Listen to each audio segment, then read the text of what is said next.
we will certainly be better off with this deal, and we have to make it work. No deal would have terrible consequences for our country, and the Labour Party did not enable that to happen. During the long months of negotiations, both sides seemed determined not to give ground. What's now on the table is a compromise, but those who campaigned for Brexit have broadly given the deal a thumbs up.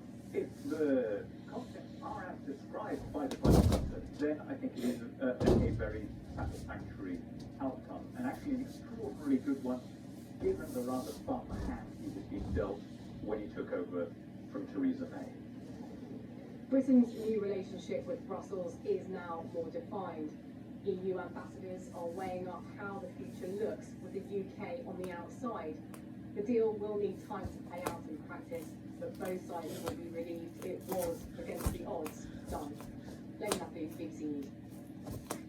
The latest government figures show there were 32,725 new coronavirus infections recorded in the last 24-hour period. 570 deaths were reported. That's people who died within 28 days of a positive COVID test.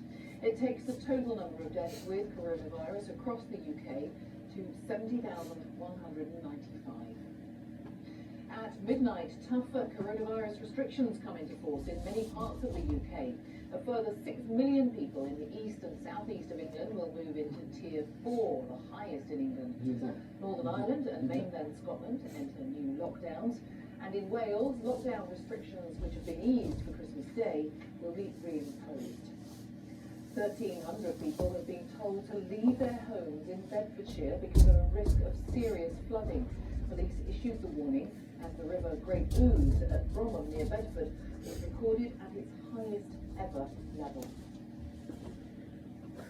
Thousands of lorry drivers have spent Christmas Day stuck in their vehicles in Kent, waiting to be tested for coronavirus and to be cleared to continue their journey to France. Another 800 military personnel have been sent to help with the testing and to distribute food and water to those caught in the severe disruption around the port of Dover. Andy Moore reports. This lorry driver didn't expect to spend Christmas Day stuck in the queue of traffic at Dover. His frustration was obvious and shared by many others as they waited for the backlog to clear.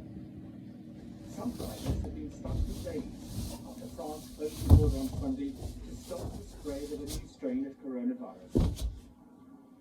Under police escort, groups of lorries were guided from their holding point at the disused Manston airfield down to the port. These drivers had tested negative and were cleared to go. The Transport Secretary, Grant Shapps, said over 10,000 lateral flow tests have been carried out on drivers in Kent, and 24 were positive. More than 4,500 lorries have crossed the channel, but there leaves thousands still to make the journey. For some drivers, that means a Christmas stuck behind a wire fence instead of at home. Local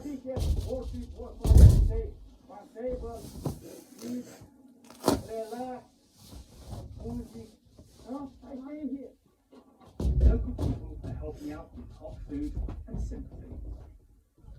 As we live in Dover, we want to do something, even though it's just a little something, and just spread a little bit of Christmas cheer and take some hot mince pies and sausage rolls to people who probably, or maybe would like them. The cross-channel ferries have been sailing as soon as they have a full load of goods. They're not usually as busy as this on Christmas Day, but this is not a normal Christmas Day in Dover. Andy Moore, BBC News.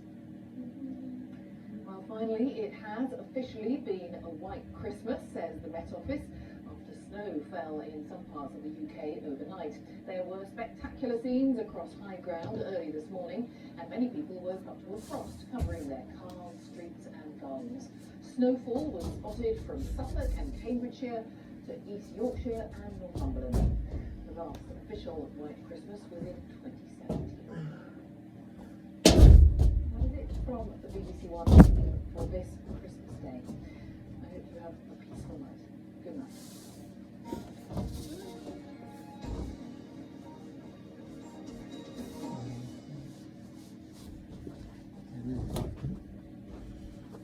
Good evening. Let's promise the weather on Christmas